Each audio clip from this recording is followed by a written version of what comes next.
I'm Dr. Peter Bregan, and this is the first in my series of simple truths about psychiatry. Today I'm talking about biochemical imbalances. Has anyone ever told you that you had a biochemical imbalance? Did you go to the doctor feeling anxious or stressed or depressed and have them say, oh yeah, it's genetic, it's biochemical, you need a psychiatric drug? Well, you might be surprised to learn that the only biochemical imbalances in the brains of people who see psychiatrists are the ones put in there by the psychiatrists. We don't have any evidence that any routine psychiatric problem, from anxiety to depression and even schizophrenia, has anything to do with a biochemical imbalance. So where did an idea like that come from? We know the answer. It was actually made up by the brilliant minds at the drug company Eli Lilly.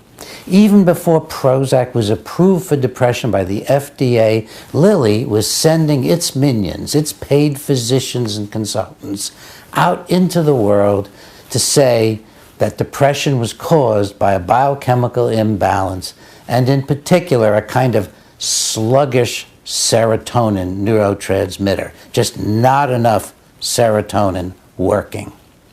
But Lilly knew from the beginning that it wasn't very simple, that this drug Prozac wasn't exactly going to jack up your serotonin like it was supposed to. The whole idea behind Prozac was that it would block the removal of serotonin from those active places in your brain called the synapses. You know, here's one cell and it's dropping Prozac into the, not Prozac, here's one cell and it's dropping serotonin into the synapse, and here's the other cell and it's picking up serotonin, and then comes Prozac and it blocks the removal of the serotonin from this space. And that's supposed to mean you're going to puddle serotonin, you're going to increase serotonin in the synapse. Well, in fact, and Lilly knew this before the drug was approved, the brain doesn't like to have the serotonin puddling in its synapses, and the brain responds by stopping producing serotonin. It responds by increasing its ability to remove serotonin. It responds by becoming less sensitive to serotonin. So from the beginning, it was a flim-flam. It was a PR claim that you got biochemical imbalances and Prozac's gonna fix it. So, what do you conclude from this?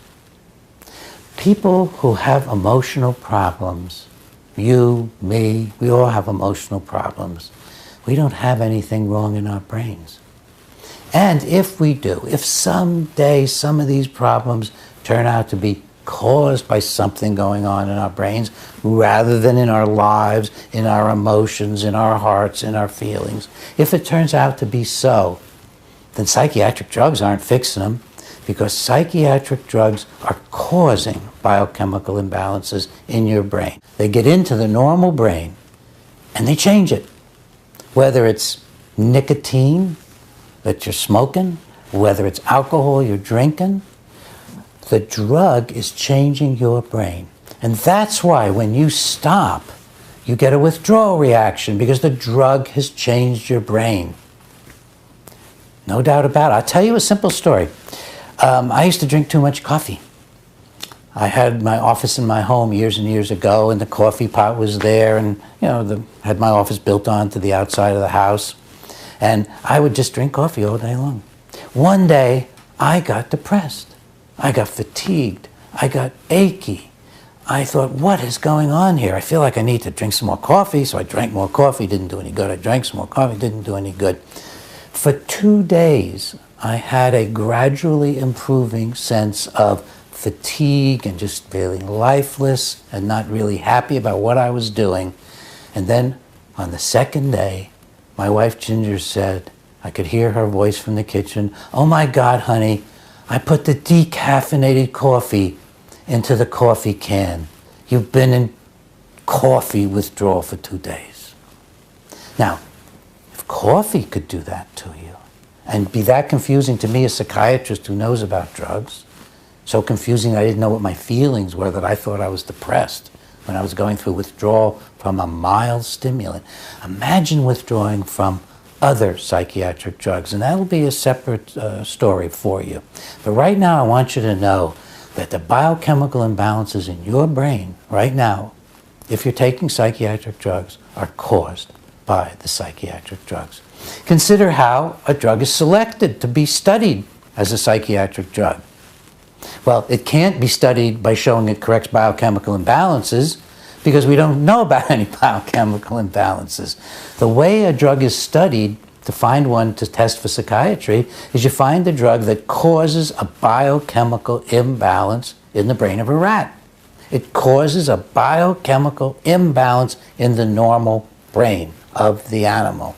And that's just what Prozac did, it's what Paxil or Zoloft does, it's what Abilify or Risperdal does, it's what all the psychiatric drugs do. They muck about in the brain, in this marvelous, complex, incredible organ, more complicated than the whole rest of the universe. It's a toxin in there that's changing things in ways in which we can't anticipate. Then it becomes up to the drug companies to promote that it's not causing a biochemical imbalance, it's curing one. So listen, get focused on what's real. And what's real is our struggles to live, our struggles to be happy, our struggles to overcome childhood problems and adult stresses. Get focused on yourself as a human being who's alive and whose brain is adequate to the tasks ahead.